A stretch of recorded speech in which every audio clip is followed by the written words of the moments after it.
ढोरपाटन दैनिक तथा ढोरपाटन न्युज.com मा म तपाईँलाई हार्दिक स्वागत गर्न चाहन्छु। आज हामीसँग खास गरी नेपाल कम्युनिस्ट पार्टी नेकपाका केन्द्रीय सदस्य तथा काशीका सहचार श्रीनाथ बाराल हुनुभएको छ। अस्ति भर्खर उहाँले सी जिनपिङ विचारधारा जसलाई नेपालमा लागू गर्ने अथवा नेपालले त्यसलाई अनुसरण गर्ने भनेर व्यापक चर्चा चलिरहेको छ, त्यो प्रशिक्षणमा भाग लिएर पनि आउनुभएको छ उहाँ।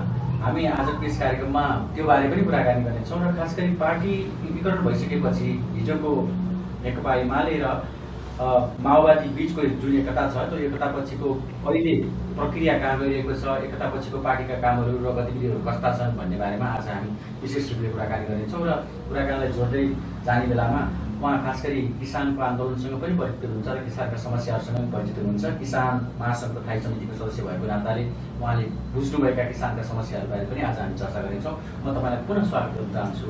सिद्धार्थजीलाई कार्यक्रममा हार्दिक स्वागत छ। धन्यवाद। दिन कसरी बितिरहेको छ अहिले त त्यही पार्टीको यो मान्छे सामाजिक र पार्टी राजनीतिक तथा सामाजिक मान्छे भएको हुनाले पार्टीका नियम क्रियाकलाप र जनताका विकास निर्माण र जनताका अरू कामहरूमा तिनै काममा मेरो चाहिँ बिच छ। खास गरी पार्टी एकीकरणपछि जुन भूमिका तपाईँले पाउनु भएको छ त्यो भूमिका अन्तर्गत रहेर तपाईँले गर्नुभएको चाहिँ के छ?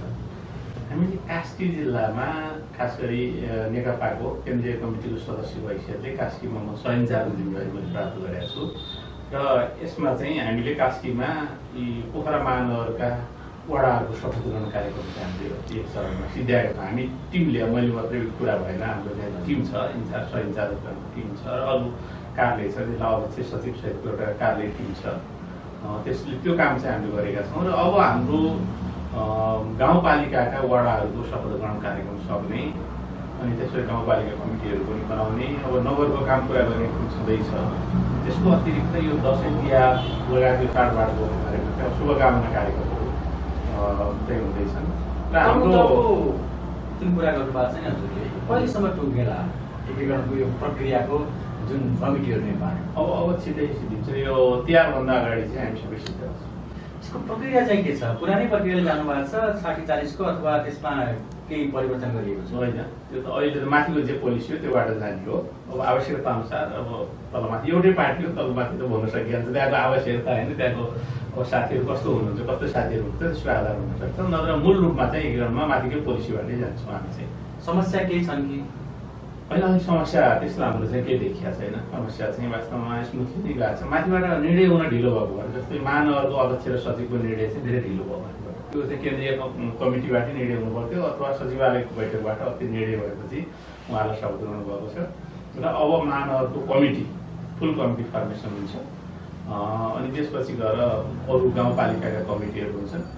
वडा कमिटीहरू बनिसकेका छन्, हाम्रो 72वटै बनेका छन्। त्यसमध्येका चाहिँ 33वटाको शपथ ग्रहण पोखरा महानगरपालिकाको वडाको भइसकेका छ र अब गाउँपालिका 39वटाको चाहिँ अब शपथ ग्रहण चाहिँ अब दोस्रो चरणमा चाहिँ त्यो गर्ने त्यो तयारीमा छौँ। र खास गरी 18 गते चाहिँ हाम्रो चियापान कार्यक्रम, बृहत चियापान कार्यक्रम चाहिँ जिल्ला कमिटीको आयोजनामा हुँदैछ। अब त्यसमा चाहिँ हामी त्यो तयारीमा पनि जुटिरहेको छौँ। यो वडा कमिटीहरू निर्माण गरिरहँदा कहीँ कतै असन्तुष्टिहरू पनि तोकिएका छन् भन्ने कुरा बाहिर आइरहेको छ।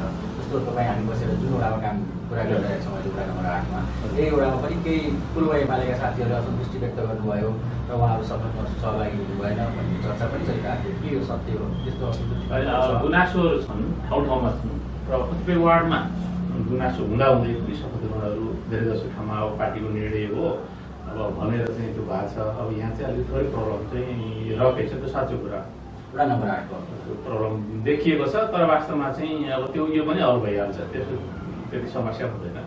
दुईटा फरक फरक विचारधाराबाट दीक्षित भएका व्यक्तिहरूलाई एउटै भाँडोमा राख्दाखेरिको समस्या चाहिँ के हो? खास तपाईँको भोगाइमा, तपाईँको बुझाइमा यस्तो समस्या के हो भने हामीले जुन खालको कार्यदिशामा हामी जाँदैछौँ, प्रशिक्षण दिएर एकरूपता, एउटा त सँगै सहकार्यको प्रशिक्षण, यो दुईटा कुराले चाहिँ हामीले एकरूपता बनाउँदै लानुपर्छ।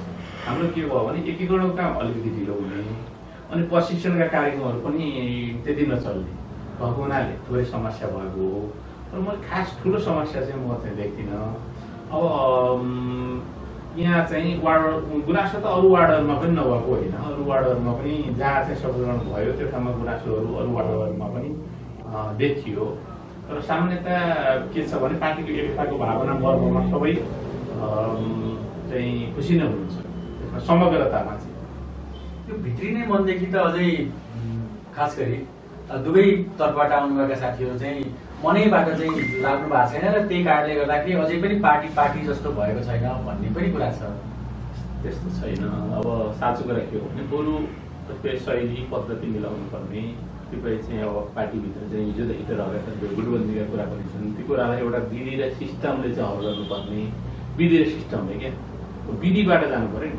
अधिवेशन हो भने अधिवेशनको विधि हुन्छ, अधिवेशन नभएपछि त माथिल्लो कमिटीले कमिटी बनाउँदा त एउटा विधिबाट बनाउनु पऱ्यो नि। जस्तै पूर्व 2टा घटकको पर्सेन्टको विधि छ, एउटा अध्यक्षबाट सचिव हुने विधि छ, त्यस्तै गरिकन सिनियरिटी क्रमबाट चाहिँ लिनु पर्यो, लिँदाखेरि चाहिँ सिनियरिटी क्रमबाट लिनु पर्यो, क्रियाशीलता, सिनियरिटी, त्यसपछि गएर उसको निरन्तरता, उसको अनुशासन पालना गरेपछि उसको कार्यक्षमता, समावेशिता, यस्ता धेरै कुराहरूलाई चाहिँ हामीले मिलाएर ती कुराहरू चाहिँ गर्नुपर्ने हुन्छ। भनेपछि गुटबन्दीको ठ्याक्कै अन्त्य भएको हो अहिले नेकपामा? अन्त्य गर्नुपर्छ र पार्टीको पद्धतिसँग तरिकाले काम गर्दै गएर गुटबन्दी भन्दा पनि व्यक्तिको मूल्याङ्कनको आधार वास्तवमा सबैले चाहिँ अवसर पाउने एउटा वातावरण सिर्जना गर्नुपर्छ। हाम्रो कास्की जिल्लामा जति चाहिँ अब पार्टी सदस्यहरू हुनुहुन्छ ती सबैलाई हामीले केही न केही जिम्मेवारी दिएर समर्थित गर्नुपर्छ।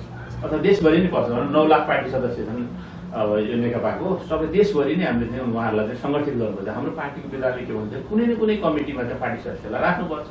त्यो भएको हुनाले चाहिँ हामीले चाहिँ उहाँहरूलाई चाहिँ त्यो प्रबन्ध चाहिँ यहाँ गर्ने गर्छौँ। कास्की गुटबन्दीमा अलि अगाडि आउँछ र गुटबन्दीकै कुरा गर्दाखेरि तपाईँ पनि कहिलेकाहीँ को बादलमा पर्नु भएको भन्ने कुरा पनि बाहिर आइरहेको छ। तपाईँलाई त्यस्तो महसुस भएको हो कि साँच्चै नै त्यस्तो थियो अवस्था?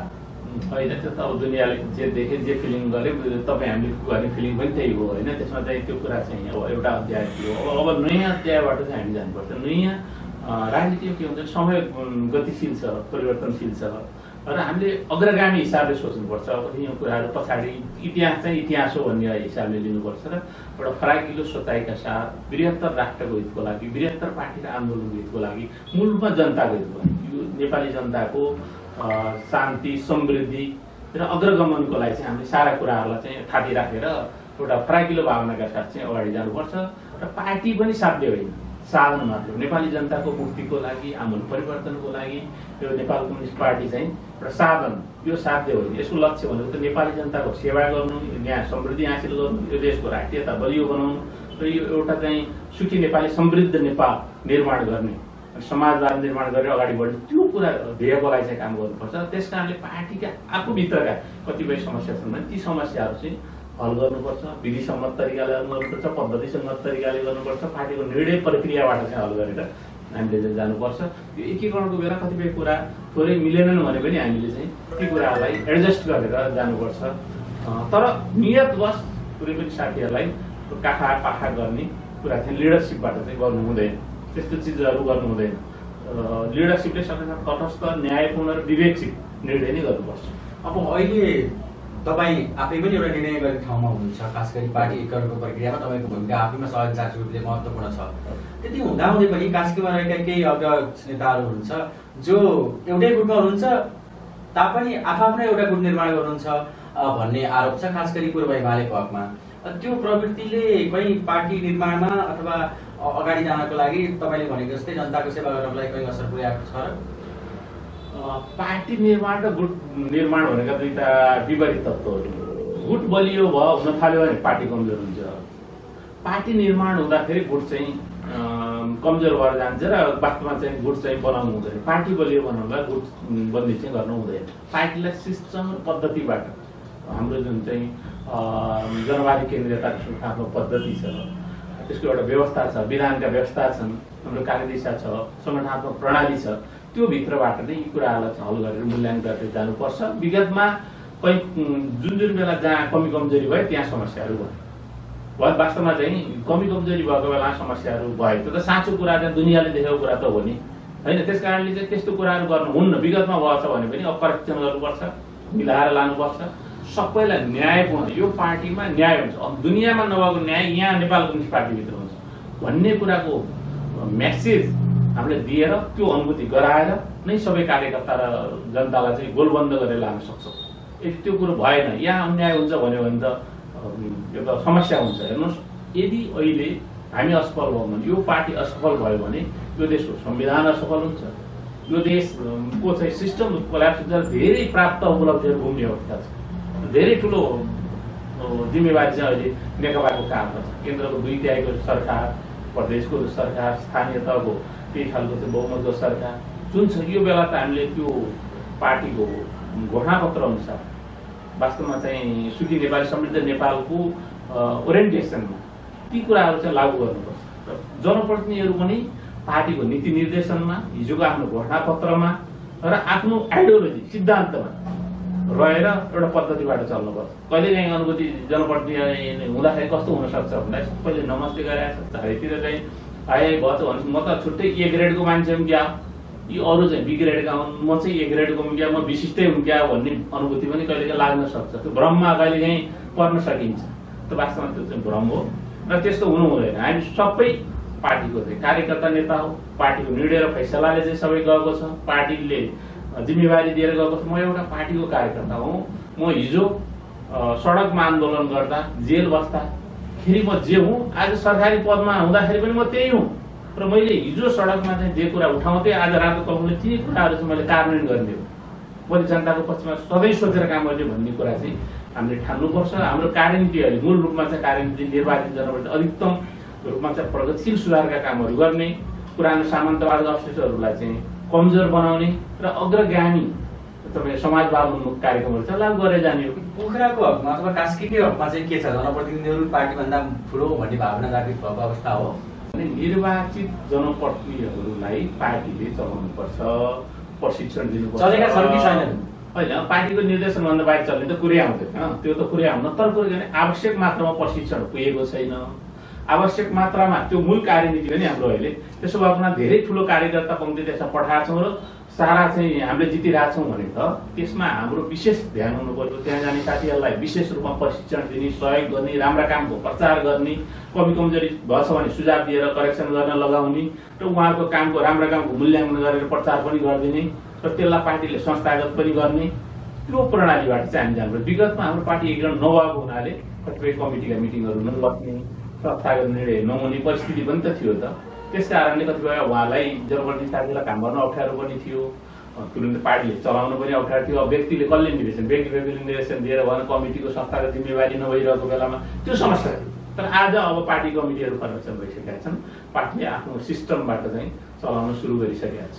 अनि हजुरले समृद्ध नेपाल र सुखी नेपालीको जुन कार्यनीति छ अथवा जुन चाहिँ हामीले चाहिँ लक्ष्य लिएका छौँ, त्यो लक्ष्यमा अगाडि बढ्नुपर्छ भनेर भन्नुभयो। अहिले सरकारले गरिरहेको काम र मैले अहिले स्थानीय निकायको पनि कुरा जोडेँ, त्यो हेर्दाखेरि त्यो मार्ग पार्टीले अथवा पार्टीले जुन लक्ष्य लिएको छ त्यो लक्ष्य चाहिँ अहिलेको सरकारले पछ्याइरहेछ भन्ने लाग्छ।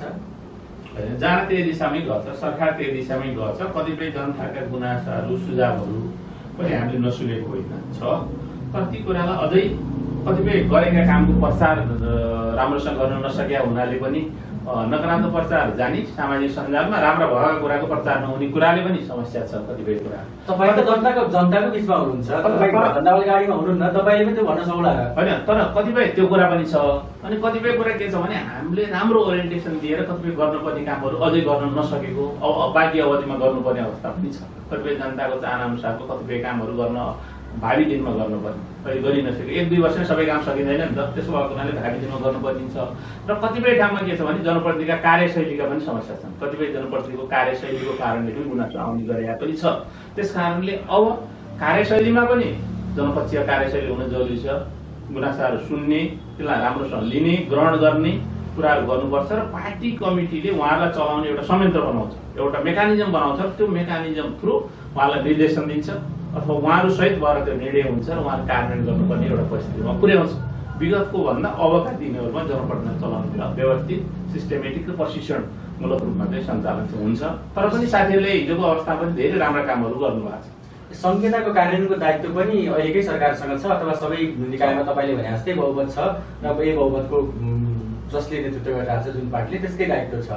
यो अवस्थामा संहिता कार्यान्वयनमा पनि कहीँ कतै फितलो देखियो अहिलेको नेतृत्व अथवा अहिले जो चाहिँ सत्तामा छ भन्ने आरोप पनि छ। त्यसै कस्तो लाग्छ तपाईँले चाहिँ? जनताको गुनासा तपाईँले पनि सुन्नु भएको छ, हामीले पनि सुनिरहेको छौँ। यो अर्थमा वास्तवजी यसमा समस्याहरू छन्, मैले पनि देख्छु। के छ भने हाम्रो केन्द्रीकृत मानसिकता जुन सङ्घीयतामा धेरै कुराहरू प्रदेशमा आउनुपर्ने, थोरै कुराहरू राष्ट्रिय गौरवका आयोजनाहरू मात्रै केन्द्रले हेर्ने, ठुल्ठुला राजमार्गहरू ठुल्ठुला कुरा हेर्ने, अरू सबै कुराहरू चाहिँ तलबाट हेर्नुपर्ने ठाउँमा अहिले नै केन्द्रीय योजना सानो सडक करोडका 50 लाखका सडक पनि केन्द्रमा भएको उदाहरण हो। मैले एउटा उदाहरणलाई यो भन्नुभएको त्यस्ता कुराहरू छन्। कतिपय कन्फ्युजन समस्याहरू चाहिँ छन्, कतिपय प्रदेश स्थानीय तहको बिचानी छन्, कतिपय कोअर्डिनेसन हुनुपर्ने नि। हामी छुट्टै स्वायत्त सरकार त कुनै नै होइन नि। हाम्रो देशमा ती सरकारहरू स्वायत्त होइन नि। त्यसकारणले सबैको केन्द्रीय सरकार, प्रदेश र स्थानीय तहको बिचमा योजनाहरूमा कार्यान्वयनमा, साधन स्रोत परिचालनमा जुन खालको प्रभावकारी समन्वय हुनुपर्ने त्यो भएको म देख्दिनँ। त्यो साँचो कुरा हो। मैले हिजो पनि एउटा चाहिँ विकास समिति, संसदको विकास समितिको कार्यक्रम भएको थियो। माननीय सभापति चाहिँ कल्याणी खड्ग उहाँले चाहिँ कार्यक्रम आयोजना गर्नुभएको थियो। त्यहाँ चाहिँ हामी गर्थ्यौँ। हाम्रो मुख्यमन्त्री नै, माननीय मुख्यमन्त्री नै प्रमुख अतिथि हुनुहुन्थ्यो। त्यहाँ म पनि सहभागी थिएँ। मैले त्यहाँ पनि आफूलाई लागेको कुराहरू चाहिँ मैले प्रश्नसँग त्यहाँ चाहिँ मैले भनेको थिएँ। आखिर हामी एउटै उद्देश्यमा छौँ भने त हाम्रा साधन स्रोत स्थानीय तहको भए पनि, प्रदेशको भए पनि, केन्द्रको भए पनि एउटा दिशामा जानु पर्यो नि। कोअर्डिनेसन नभएको, डुप्लिकेसन भएको, कतिपय ठाउँमा चाहिँ प्रदेशको र स्थानीय तहको कोअर्डिनेसनै छैन, योजनाहरू चाहिँ मा कोअर्डिनेसन छैन। कतिपय ठाउँमा चाहिँ केन्द्रीय योजना चाहिँ यहाँ कार्यान्वयन भएछ, स्थानीय र प्रदेशले मेसै पाएको त्यो खालको छ, त्यो हुनु हुँदैन। नेपाल कम्युनिस्ट पार्टी नेकपाका केन्द्रीय सदस्य तथा कास्कीका सदस्य श्रीनाथ बराल रहनुभएको छ हामीसँगै। हामी यो कुराकानीको श्रृङ्खलामा अहिलेसम्म सरकारका गतिविधिहरू, पार्टीका गतिविधिहरूका बारेमा चर्चा गरिरहेका छौँ र संहिता कार्यान्वयनमा स्थानीय तह, केन्द्र र प्रदेश बिचको समन्वयको अभावको पनि कुरा गरिरहेका छौँ। म यो प्रसङ्गमा फेरि जोड्न चाहन्छु। अहिले सरकारले राम्रा कामको प्रचार गर्न सकेन भनेर तपाईँले भन्नुभएको छ। राम्रा काम नभएर पो जनता निराश भएको होला। त्यस्तो होइन, धेरै राम्रा कामहरू होस्। के हुन्छ भने सुरुमा धेरै ऐनहरू, पुराना ऐन नियमहरू सबै अब खारेज गर्ने, नयाँ संविधान अनुसार सबै व्यवस्थित गर्नु पऱ्यो। त्यसबाट सुरुको वर्ष चाहिँ ऐन नियम कानुनहरू बनाउनको लागि चाहिँ लाग्यो, धेरै समय लाग्यो। फेरि हाम्रो देशको निर्वाचन के भने पहिला केन्द्रीयको सङ्घीय संसदको निर्वाचन हुने, अर्को वर्ष प्रदेशको हुने, अर्को वर्ष स्थानीय तहको भएको भएदेखि मिल्दै आउँथ्यो, किनभने माथि नियम बन्थ्यो अनि त्यस तल अनुरूप तलकारी बनाउँथ्यो। हाम्रा त स्थानीयको पहिला चुनाव भयो। स्थानीयले ऐन कतिपय आफ्ना चाहिँ नियमावलीहरू बनायो भने केन्द्रकासित प्रदेशसित बाहिर अन्त स्वतः खारेज हुन्छ। जस्तै उदाहरणलाई स्थानीय तहले सहकारी ऐन नियमहरू बनाए, ती चाहिँ प्रदेश र केन्द्रसित बाहिर स्वतः खारेज भयो नि। ती धारा फेरि समायोजनहरू बनाउनु पर्ने परिस्थिति चाहिँ आयो। त्यसकारणले कतिपय ऐन नियमहरू बनाउनको लागि, नियम कानुनहरू बनाउनको लागि नै यो अवधिहरू खर्च भयो। त्यसको रिजल्ट आउनको लागि अलिकति समय लाग्ने स्थिति चाहिँ भएको भएर हो होइन। तर कामभन्दा ठुला महत्त्वपूर्ण कुराहरू चाहिँ वास्तवमा यो बेलामा यो सरकारले वास्तव अगाडि ल्याएको छ। तर यसको अर्थ के होइन भने यसमा कमी नै भएन, त्यो पनि होइन। कतिपय थुप्रै कुरामा अझ बढी प्रभावकारी गराउनलाई कतिपय करेक्सन गर्नुपर्ने कुरा पनि छ। तर जे होस्, काम चाहिँ धेरै भएको छ, धेरै राम्रो काम भएको छ। तर त्यसको प्रभावकारी प्रचार भएको छैन। कामको त एउटा प्रक्रिया हुन्छ, त्यो प्रक्रियामा त हिजोको भन्दा आज पक्कै पनि विकास भयो होला। तर भ्रष्टाचार, खास गरी यो मूल्य वृद्धि जुन नियन्त्रणको कुरा छ, यी कुराहरूमा र सुशासनको कुरामा खास सरकारले सुनिरहेको छ भन्ने कुरा चाहिँ जनताकै बिचबाट सुनिन्छ। तपाईँ जनताकै बिचमा हुनुहुन्छ, त्यस्तो लाग्दैन आफैले? त्यस्तो छैन। सरकारले त भ्रष्टाचार नियन्त्रण गर्न प्रयास भरबन्द प्रयास गरिरहेको छ। यो भ्रष्टाचार भन्ने चिज के हो भने दुनियाँको सरकारले रोक्न खोज्दै हुने। कहीँ मुलुकहरूमा मृत्युदण्ड दिँदा पनि त भ्रष्टाचार भइरहेछ। तर भ्रष्टाचार जापानमा नि कोरियामा नि भएको हामी सुन्छौँ। तर त्यहाँ कारवाही हुन्छ। कुरा कहाँनिर हो भने कारवाही भएको छैन र सिस्टमले गभर्न गरे कि गरेन भन्ने कुरा हो। त्यसबाट हामीले सिस्टममा काम गराउनुपर्छ। भ्रष्टाचार गरेकोलाई दण्डको दायरामा ल्याउनुपर्छ। भ्रष्टाचार गर्न मिल्ने खालका स्वविवेकीय अधिकारहरू त्यति धेरै दिनुहुन्न। पारदर्शी खालका, प्रष्ट खालका त्यस्ता वैधानिक व्यवस्था गर्नुपर्छ जसले गर्दाखेरि भ्रष्टाचार गर्न नपाओस्। जहाँ स्वविवेकीय अधिकार छ नि त्यहाँ चाहिँ बढी भ्रष्टाचार हुन्छ, नीतिगत भ्रष्टाचार हुन्छ। त्यस कारणले ती कुरामा हामीले ख्याल गर्नुपर्छ। निश्चित रूपमा भ्रष्टाचार भएको छैन गुनासो हामीले पनि सुनेका छौँ, नसुनेका होइन। तर त्यति हुँदामा कारवाही पनि त भएको सुनेका छौँ, हामीले नियन्त्रण गर्दै गरेको पनि सुनेका छौँ। र अर्को कुरो के हो भने भ्रष्टाचारलाई निरुपमतापूर्वक कारवाहीको दायरामा ल्याउनुपर्छ। सानालाई मात्रै होइन, ठुला चाहिँ भ्रष्टाचार जुन हुन सक्ने सम्भावना हुन्छ ती कुराहरूलाई पनि कारवाहीको दायरामा ल्याउनुपर्छ। नीतिगत रूपले हुन सक्ने भ्रष्टाचारहरूलाई नीतिगत रूपमै रोक्नुपर्छ र अरूलाई विभिन्न संयन्त्रहरू परिचालन गरेर यसलाई चाहिँ रोकेर जानुपर्छ र राम्रा कामको चाहिँ प्रचार, गरेका कामको प्रचार चाहिँ गर्नु। पार्टीकै कुरातिर फर्कौँ। खास गरी पार्टीले कुन सिद्धान्त अँगाल्ने भन्नेमा पार्टीभित्र अझै पनि दुविधा हो। जनताको बहुदलीय जनवाद अथवा चाहिँ जनवादको कुरा मात्रै। यस्तो जनताको जनवाद हाम्रो पार्टी एकीकरण हुँदा नेकपा एमाले र एकीकृत नेपाल कम्युनिस्ट पार्टी माओवादी एकीकरण हुने बेलामा चाहिँ केन्द्र एकीकरण हुने बेलामा चाहिँ हामीले जनताको जनवाद भनेर जनताको बहुदलीय जनवाद पनि 21औं शताब्दीको जनवादलाई पनि दुईटैलाई चाहिँ बहसको आगामी एकताको मार्गदर्शनमा छलफलको विषयमा लान सक्ने, तर अहिलेलाई चाहिँ जनताको जनवाद मानेर चाहिँ जाने भन्ने कुरा प्रष्ट हाम्रो दस्तावेजमा राजनीतिक प्रतिवेदनमा विधानमा व्यवस्था छ। अनि वैधानिक व्यवस्था के छ त्यो हाम्रो आधिकारिक त्यही नै हो। हामीले चाहिँ भन्ने त्यो हो। तर आफूलाई व्यक्तिलाई के लाग्छ भन्ने कुरो महाधिवेशनमा जब खुला हुन्छ विचार, त्यो बेला चाहिँ आफ्ना आफ्ना विचारहरू चाहिँ राख्न छलफल मन्थन गर्न सकिन्छ। तर अहिले चाहिँ के हो भन्दाखेरि पार्टीले जे वैधानिक व्यवस्था रहेछ त्यसलाई नै हामीले चाहिँ मानेर जाने। अस्ति चिनिया कम्युनिस्ट पार्टीका मान्छेहरू बोलाएर प्रशिक्षण पनि लियो कार्यक्रमले। तपाईँ पनि त्यसमा सहभागी हुनुभयो। के भन्यो त्यो खास कार्यक्रम? खास त्यो चाहिँ के हो भने त्यो दुईटाको अन्तर्क्रिया छलफल कार्यक्रम हो होइन। अब के हुन्छ भने भाइचारा सम्बन्ध भएका कम्युनिस्ट पार्टीहरूको बिचमा हरेकसित चाहिँ हाम्रो छलफल विचार आदान प्रदान हुने गर्छ होइन। अब त्यो चाहिँ क्युबाको कम्युनिस्ट पार्टीसित पनि हुनसक्छ, भियतनामकोसित पनि भइराखेको छ, हाम्रो बेला बेला हुन्छ, अरू मुलुकको नि हुन्छ भने चिनिया कम्युनिस्ट पार्टीसित पनि हाम्रो भाइचारा सम्बन्ध छ र उनीहरूसित चाहिँ अन्तर्क्रिया भयो। त्यो कार्यक्रममा उहाँहरूले आफ्ना विचारहरू राख्नुभयो, हामीले हाम्रा नेताले हाम्रा विचार राख्नुभयो। लागेको क्वेसन एन्सर चाहिँ छलफल चाहिँ सोधियो। उहाँहरूसित चाहिँ लागेको कुरा उहाँहरूका कुरा तपाईँहरू सङ्गठन कसरी चलाउनुहुन्छ, तपाईँहरूको देशमा चाहिँ विकासको काम गरिबी निवारणको काम कसरी गर्नुभएको छ जस्ता कुराहरू जुन कुरा अस्पष्ट थियो हामीले सोध्यौँ। त्यहाँ चाहिँ के छ भने उहाँहरूले सन् 2020 सम्ममा त्यहाँ कम्प्लिटली गरिबीको रेखामुनि रहेकाहरू पुरा माथि ल्याउने हिसाबमा योजना सी जिनपिङ चाहिँ त्यहाँ राष्ट्रपति भइसकेपछि उहाँले चाहिँ सन् 2013 पछि उहाँले क्रमशः चाहिँ त्यो ल्याउनु भएको छ। सन् 2018 सम्ममा 8 करोड मान्छे चाहिँ गरिबको रेखाबाट माथि उठे। जब सन् 2013 मा चाहिँ 10 करोड जनताहरू चाहिँ चीनमा चाहिँ गरिबको रेखा। चिनिया विकासको मोडल सिक्ने भने हो कि चिनिया जुन सी जिनपिङको कुरा छ सबै जनता कम्युनिस्ट कार्यकर्ता सबै कार्यकर्ताको भनेको जनता भन्ने चाहिँ बादमा जाने हो भन्नेमा त्यो एकदम कन्फ्युजन। चीनमा सबै मान्छेलाई त्यो भन्दैन। कम्युनिस्ट पार्टीलाई वनको सदस्य नलिन, त्यहाँ स्वतन्त्र नारी भएर बस्न, कम्युनिस्ट पार्टीका नेताहरूलाई चाहिँ स्थानीय रूपमा आलोचना गर्न, उनीहरू जनताबाट अनुमोदित हुन जरुरी छ। त्यहाँ हामीले सोचे भन्दा हामीले के बुझ्यौँ भने उहाँहरूले त्यहाँ चाहिँ प्रस्तुत गर्न संगठनात्मक प्रतिवेदन प्रस्तुत गरेर त्यहाँको एक्सपर्टले होइन, अनि त्यसपछि गरिबी निवारण सम्बन्धी उहाँहरूको कार्यक्रमको त्यहाँको एउटा विज्ञले चाहिँ प्रस्तुत गर्नुभयो, बिआरआई सम्बन्धी विज्ञले त्यो प्रस्तुत गर्नुभयो लगायतका कुराहरू उहाँहरूले आफ्नो विचारहरू चाहिँ उहाँहरूले राख्नुभएको थियो होइन।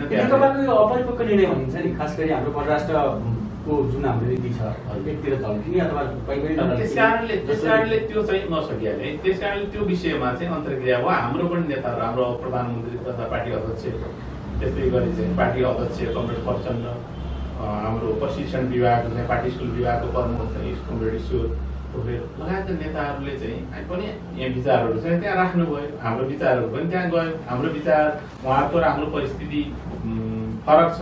फरक परिस्थितिमा हामी फरक तरिकाले काम गरेका छौँ।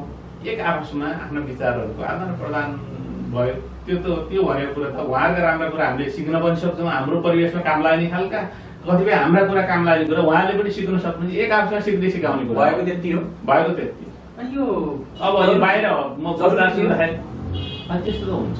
किन हुन्छ भन्दाखेरि विचारहरूको छलफल मन्थन हुँदाखेरि सङ्गठन चलाउने कतिपय कुरा सत्तामा गइसकेर पनि यत्रो वर्ष सत्तामा उहाँहरू गएको त 70 वर्ष। अब पार्टी स्थापनाको 100 वर्ष, उहाँहरू सत्तामा गएको 70 वर्ष। 70 दिन त आजै हो नि, स्थापना दिवस चाहिँ आजै छ। जनगणतन्त्र चीन स्थापना भएको चाहिँ 70 वर्ष कुरा। 70 वर्ष पुग्दा पनि सत्ताको उन्माद छैन। अहिले चाहिँ पुरा पार्टीमा सुदृढीकरण भएको छ। पार्टी नेताहरू चाहिँ जनताप्रति उत्तरदायी हुनुपर्ने।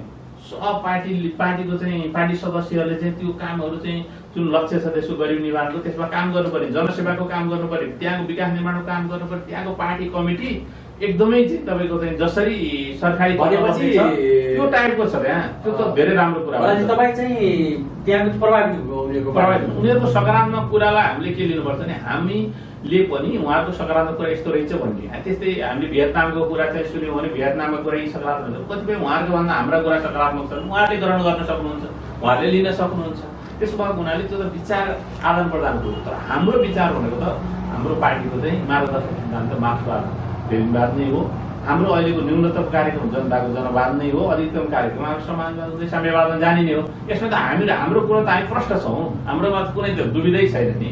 त्यसमा चाहिँ अब हजुर म अलिकति प्रसङ्ग पनि 2 दिने चाहिँ जुन कार्यक्रम भयो त्यो एकदम उपलब्धिमूलक राम्रो रह्यो। धेरै कुराहरू अनुभव आदान प्रदान भयो, धेरै त्यहाँका कुरा पनि हामीलाई सिक्न लाग्यो। पार्टी सञ्चालन गर्ने त्यत्रो 70 वर्ष सत्ता बस्दाखेरि पनि त्यहाँका पार्टीका कार्यकर्ताहरू जनतामा एकदम सेवा गरेर लाग्ने जस्ता धेरै कुराहरू महत्त्वपूर्ण सिक्न लागेको कुराहरू छन्। कृषि र ग्रामीण क्षेत्रमा अब 2 करोड चाहिँ अबको 1 वर्षमा चाहिँ 2 करोड त्यहाँका मान्छेहरू गरिब गइरहेका हुनेछन्। तिनीहरूलाई चाहिँ वास्तवमा चाहिँ माथि ल्याउने, सन् 2035 सम्ममा चाहिँ एउटै स्थितिमा पुर्याउने, 2050मा पुर्याउने उनको जुन लक्ष्य छ त्यो राम्रो कुरा छ। हामी नि सत्तामा बसेको हुनाले कतिपय कुरा के छ भने सत्तामा बसेको पार्टीले कसरी चाहिँ प्रोग्राम बनाएर चाहिँ काम गर्नुपर्छ त भन्ने कुरा त कतिपय कुरा हाम्रो लागि सिक्न लागेको कुरा पनि भयो। जस्तो तपाईँ आफै कृषकसँग नजिक हुनुहुन्छ, खास गरी अब कृषकका समस्याहरू बारे पनि जानकारी राख्नुहुन्छ।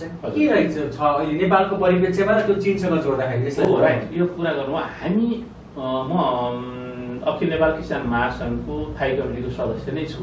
म प्रशिक्षण विभागको प्रमुखै हो। हामीले त प्रशिक्षणै चलाउनु पर्यो, मेरो जिम्मेवारी नै त्यही हो।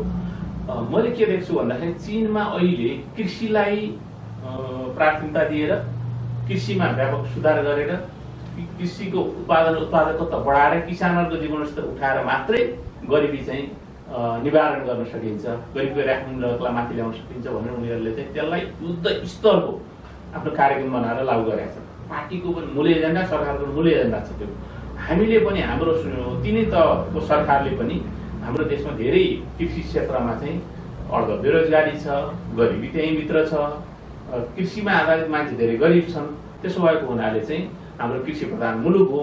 त्यसो भएर यसलाई भूउपयोगको नीति, वैज्ञानिक भूउपयोगको नीति ल्याउने, कृषिमा आधुनिक उपकरणहरू मलबिउ प्रविधिको प्रयोग गरेर उत्पादकत्व बढाउने, अनि त्यसपछि गएर जमिनको समुचित उपयोग गर्ने, अनि त्यसपछि तपाईँको जमिनको वर्गीकरण राम्रोसँग गरेर अहिले एउटा ऐन त आएको छ, तर त्यो पर्याप्त कतिपय त्यसमा पनि कमी कमजोरीहरू छन्, कतिपय पर्याप्त कुराहरू गर्नुपर्ने अवस्था छ। र खास गरिकन हामीले कृषिको उत्पादन र उत्पादकत्व बढाउनलाई चाहिँ हाम्रो फोकस चाहिँ त्यहाँ चाहिँ हुनुपर्छ। तर हाम्रो फोकस त्यस हिसाबमा फोकस चाहिँ अझसम्म हुन सकेका छैन। हाम्रो सरकारले अझ त्यो रूपमा अझ गर्न सकेका छैन। हाम्रो घोषणापत्रमा छ तर अझ कार्यक्रममा अझ त्यो रूपमा आउन सकेका छैन। हाम्रो अखिल नेपाल किसान महासङ्घ के चाहन्छ भने त्यो कुराहरू चाहिँ ल्याउन चाहन्छ। हाम्रा पछाडि परेका किसानहरू, पछाडि परेका भूमिहीन किसानहरू, गरिब किसानहरू, उनीहरूलाई पनि माथि उठाउन चाहन्छ र त्यसले मात्रै वास्तवमा हाम्रो देशमा चाहिँ गरिबीको रेखामुनि रहेका मान्छेलाई माथि उठाउन सकिन्छ भन्ने ठान्छ। सरकारलाई तपाईँले यही सल्लाह दिइरहनु सबै हामी केन्द्रीय सरकार, प्रदेश सरकार, स्थानीय सरकारले नेपालमा कृषिलाई, कृषि क्षेत्रलाई चाहिँ पहिलो प्राथमिकता दिनैपर्छ। धेरै जनताहरू त्यसैमा आश्रित छन् र त्यहीँ बढी गरिबीको अवस्था छ भनिसकेपछि त्यसमा चाहिँ ध्यान दिनुपर्छ। र हाम्रो बाँच्ने आधार पनि के छ, हामी बाहिरबाट आयात गरेर चाहिँ बाँच्ने कैयौँ कुरामा अहिले आत्मनिर्भर हुँदै गएको छ। त्यसो भएर आधुनिक प्रविधिको प्रयोग गर्नु, उत्पादन र उत्पादकत्व बढाउनको लागि यसमा चाहिँ अध्ययन अनुसन्धान गर्ने कुरामा चाहिँ विशेष चाहिँ जोड चाहिँ दिनु पर्यो। बढी साधन स्रोत यसमा लगाउनु पर्यो। यो बाटो बनाउँदा, सिँचाइ योजना चलाउँदा, अरू पूर्वाधार बनाउँदा पनि त्यो कुरालाई उत्पादकत्वलाई चाहिँ ध्यान दिनु पर्यो। जमिनको जथाभावी प्रयोग, उत्पादन हुने जमिनहरू चाहिँ जथाभावी प्लटिङ गरेर चाहिँ सिद्ध्याउने काम भएको छ। अनि के अरे हामी परावलम्बी हुँदैनौँ, परनिर्भरता हाम्रो चाहिँ बढेर गएन। यसले कहिले रोकिएला? यो रोक्नुपर्छ। यो सरकार घोषणापत्रमा छ। कम्युनिस्ट पार्टीको सरकार हुँदाखेरि चाहिँ यो काम चाहिँ गर्नैपर्छ। हाम्रो त यो कोही प्राथमिकता हिजो 6 सालदेखि कम्युनिस्ट पार्टी स्थापना हुने बेलादेखि उठाएको मूल मुद्दा हो भने त आज चाहिँ 2/3 सरकार भएपछि त 3 तहको भएपछि त्यो बेला चाहिँ यो कुरा हामी कार्यक्रमको अन्त्यतिर छौँ। एउटा दुःखद घटनापछि खास गरी कास्की क्षेत्र नम्बर 2 मा उपनिर्वाचन हुँदैछ। तपाईँले भन्नुभएको छ सरकारले साह्रै राम्रो काम गरिरहेको छ। यो राम्रो काम गरिरहेको परिणाममा निर्वाचन त जानै पर्छ। के छ पार्टीको अवस्था? एउटा युवा नेता कमरेड सहयोगदा कमरेड रविन्द्र अधिकारी माननीय मन्त्रीज्यूको चाहिँ दुःखद दुर्घटनामा निधन भयो। म उहाँलाई चाहिँ हार्दिक श्रद्धाञ्जली व्यक्त गर्न चाहन्छु। वास्तवमा उहाँलाई म सम्झन चाहन्छु, उच्च सम्मान गर्न चाहन्छु। वास्तवमा उहाँले धेरै राम्रो काम गरिरहनु भएको थियो। यो परिस्थिति चाहिँ भयो। अब निर्वाचन हुँदैछ र यो ठाउँमा यो निर्वाचन यहाँ हुन्छ र यहाँ फेरि नेकपाले चाहिँ आफ्नो उम्मेदवारलाई विजय गराउँछ। धेरै अत्याधिक बहुमतका साथ चाहिँ यो परिस्थिति नै हो। परिस्थिति त्यस्तै छ, तर जनताले त्यही भनिरहेको छ। जनताका गुनासाहरू कयौँ कुराहरूमा छन् नभएका होइनन्। जनताले पनि धेरै कुराहरू सुझाव दिनुभएको छ, मैले पनि सुनेको छु, तपाईँ हामी सबैले सुनेका छौँ, प्रत्यक्ष भेटेर पनि सुनेका छौँ, मिडिया मार्फत पनि सुनेका छौँ। थुप्रै जनताका गुनासा छन् र पार्टीले सरकारले करेक्सन गर्नुपर्ने कयौँ कुराहरू पनि छन्। तर त्यसका बावजुद पनि अहिलेको अवस्थामा चाहिँ आशा भरोसा चाहिँ यही पार्टी सरकारसित छ। त्यसो भएको हुनाले अब तपाईँ भन्नुहोस् न, अब हुने निर्वाचनमा एकछिनमा सबै मान्नुहोस्, हामी पराजित भएर सरकार चेन्ज हुने त होइन भनेपछि त आखिर यहाँ जिताएर त यही सरकार मार्फत अत्याधिक धेरै काम त यसैले गर्न सक्छ नि त, हो कि होइन ल भन्नुहोस् त। तर मान्नु एकछिनलाई सपोज मान्नु कास्की 2 अथवा यस्तै निर्वाचनमा हाल्यो यो सरकार परिवर्तन हुने त होइन भनेपछि त यही सरकार रहने हो भने त यही सरकारले जित्दाखेरि नै यहाँ धेरै कुराहरू आउन सक्छ। अब यही पार्टीले जित्दा नै यहाँ धेरै कुराहरू आउन सक्छ। हिजो पनि धेरै राम्रा कामहरू यहाँ सुरुवात भएका छन्, धेरै राम्रा कामहरू गरिएका छन्, अहिले पनि भइरहेका छन्। भनेपछि चुनावी तयारी थालिएको हो पार्टीभित्र। पार्टीले संस्थागत रूपमा हामीले भेला गरेको 2 नम्बर क्षेत्र स्तरीय भेला गरेका एकचोटि चाहिँ अब साथीहरूलाई अलिकति तपाईँहरू चाहिँ सजग हुनुहोस् लाग्नुहोस् भनेर हामीले चाहिँ भनेका छौँ। तर अरू बाँकी त धेरै त्यस्तो बेसी त लाग्छ छैन। आकाङ्क्षीहरूको नाम बाहिर आइरहेको छ। आकाङ्क्षीको त्यो नामको लिस्टमा तपाईँ पनि देख्नु भएको छ। यो के छ, पार्टीले त्यो जिम्मेवारी दियो भने अथवा त्यो अवसर दियो भने त्यसलाई तपाईँले कसरी सदुपयोग गर्नु होला? म एकजना राजनीतिक कार्यकर्ता हो। म पार्टीको त्यो कार्यनीति नै भएको हुनाले पार्टीले दिएका गरेका निर्णयहरू जुनसुकै निर्णयलाई पनि मैले शिरोधार्य गर्नुपर्छ। तर अहिले पार्टीले चाहिँ औपचारिक रूपले कसलाई विचार राख्ने नराख्ने त्यो बेला चाहिँ भइसकेर खुला गरेको छैन। तर म चाहिँ के भन्छु भने पार्टीले दिएको जिम्मेवारी चाहिँ म जेसुकै पुरा गर्न चाहन्छु। र म एउटा स्वयंचालित हैसियतले के भन्छु भन्दाखेरि यहाँ जोसुकै उम्मेदवार भए पनि पार्टी चुनाव लड्छ, जोसुकै नेताहरू उम्मेदवार भए पनि उहाँलाई जिताउने अत्याधिक यहाँ चाहिँ पार्टीले अत्याधिक बहुमतले जिताउने जिम्मेवारी हाम्रो हो। हामी चाहिँ जिताउँछौँ। म तपाईँले यो समय र यो अभिव्यक्तिलाई हार्दिक धन्यवाद ज्ञापन गर्न चाहन्छु र आजको यो कार्यक्रममा पालिदिनु भएकोमा पुनः एकपटक हार्दिक धन्यवाद ज्ञापन गर्दै बिदा हुन्छु। धेरै धन्यवाद। यहाँले अवसर दिनु अनि यहाँ टिम बashudeb मिश्रजी लगायत साथीहरू सबैलाई धेरै धेरै धन्यवाद दिन चाहन्छु। सुनिदिनु भएकोमा सबै श्रोताहरूलाई दर्शकहरूलाई पनि धेरै धन्यवाद दिन चाहन्छु। नमस्कार।